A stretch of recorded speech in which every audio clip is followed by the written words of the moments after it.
ಭ್ರಷ್ಟರ ಸಿಂಹ ಸ್ವಪ್ನ JK news ನೀವು ನೋಡ್ತಾ ಇದ್ದೀರಾ. ಏನು ರಾಜ್ಯಾದ್ಯಂತ ಒಂದು ವಿಶೇಷವಾದ ಒಂದು ಫಲಿತಾಂಶ SSLC ನೀವು ನೋಡ್ತಾ ಇದ್ದೀರಾ.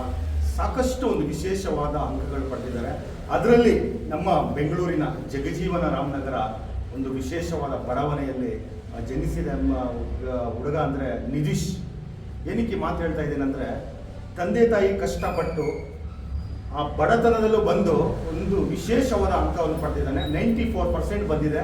ಇದು ವಿಶೇಷವಾಗಿ ಎಲ್ಲ ಅವರ ಸಮುದಾಯಕ್ಕೂ ಅವರ ಮನೆಗೆ ಕೀರ್ತಿ ತಂದಂಥ ವಿಷಯ ಎಂಬುದಾಗಿ ನಾನು ಇಷ್ಟಪಡ್ತೀನಿ. ನಿಧೀಶ್, ಇವತ್ತು 94% ಬಂದಿದೆ ನಿಮಗೆ, ಇದಕ್ಕೆ ಮೂಲ ಕಾರಣ ಯಾರು? ನಮಸ್ಕಾರ, ನಾನು SSLC ಅಥೇನಾ ಪಬ್ಲಿಕ್ ಸ್ಕೂಲ್. ಇವತ್ತು 94% ನಾನು ಗಳಿಸಿದ್ದೀನಿ. ಇನ್ನೂ ಜಾಸ್ತಿ ಎಕ್ಸ್ಪೆಕ್ಟೇಷನ್ ಇತ್ತು, ಆದರೂ 94 ಬಂದಿದೆ, ಖುಷಿ ಆಗ್ತಿದೆ. ಇದಕ್ಕೆ ನನ್ನ ಈ ಒಂದು ಸಾಧನೆಗೆ ಬೆಂಬಲಿಗರೆಂದರೆ ನಮ್ಮ ತಂದೆ ತಾಯಿ ಮತ್ತು ನಮ್ಮ ಮೂವರ ಅಜ್ಜಿಯವರು, ಸರಸ್ವತಿಯವರು ಮತ್ತು ಮಲ್ಲಕ್ಕ BWSSB ಮತ್ತು ಗಂಗಮ್ಮ ಅವರು, ಹಾಗೂ ನಮ್ಮ ಮಾವಂದಿರು ಶ್ರೀ ಜಗದೀಶ್ ಅವರು, ವಿನೋದ್ ಅವರು ಮತ್ತು ರಾಜೇಶ್ ಅವರು ಮತ್ತು ಭುವನೇಶ್ವರಿ ಅಜ್ಜಿಯವರು. ಇವರೆಲ್ಲರ ಸಹಕಾರದಿಂದ ನಾನು ಈ ಸಾಧನೆಗೆ ಇವರೆಲ್ಲರೂ ಕಾರಣ. ಮತ್ತು ಇವರೆಲ್ಲ ಮನೆಯಲ್ಲಿ ಡೈಲಿ ಹೇಳೋದೇನೆಂದರೆ, ನಮ್ಮ ಸಮುದಾಯದಲ್ಲಿ ಯಾರೂ 90 ರೀಚ್ ಆಗಿಲ್ಲ.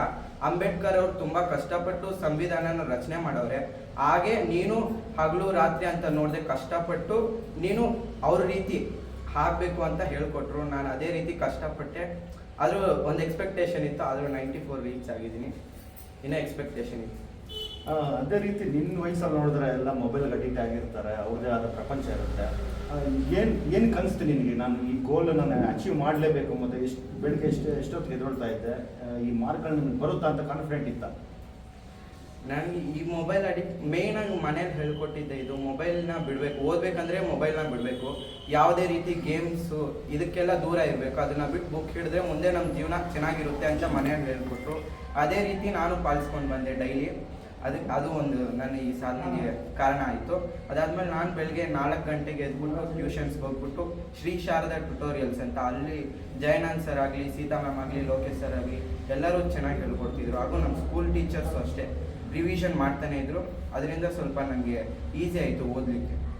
ಹಾಗೆ ಮುಂದಿನ ನಿನ್ನ ಒಂದು ಭವಿಷ್ಯ ನೀನೇ ರೂಪಿಸ್ಕೋಬೇಕು. ಒಂದು ಭವಿಷ್ಯ ಅಂದರೆ ಯೌವನ ಪ್ರಾಯದಲ್ಲಿ JD ಮನ್ನ ಥರ ನಿನ್ನ ಶೇಪ್ ನೀನೇ ಮಾಡಿಕೊಂಡ್ರೆ ಮುಂದಕ್ಕೆ ಒಂದು ಹೆಜ್ಜೆ ಆಗ್ಬೋದು. ಏನಾಗಬೇಕಂತ ಹೇಳಿ?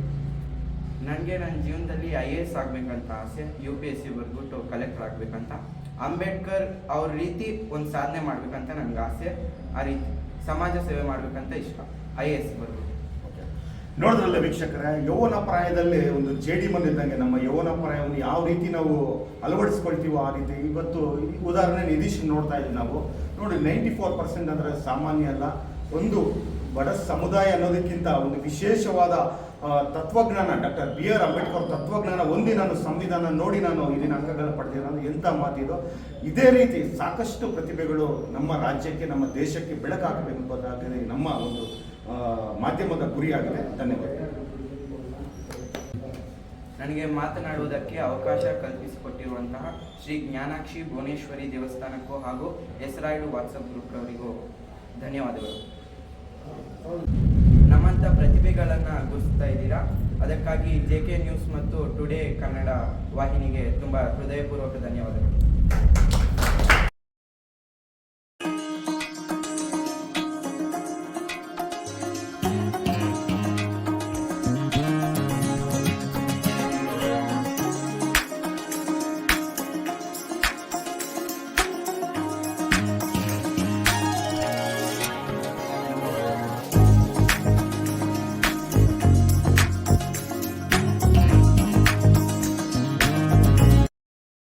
Download ShareChat.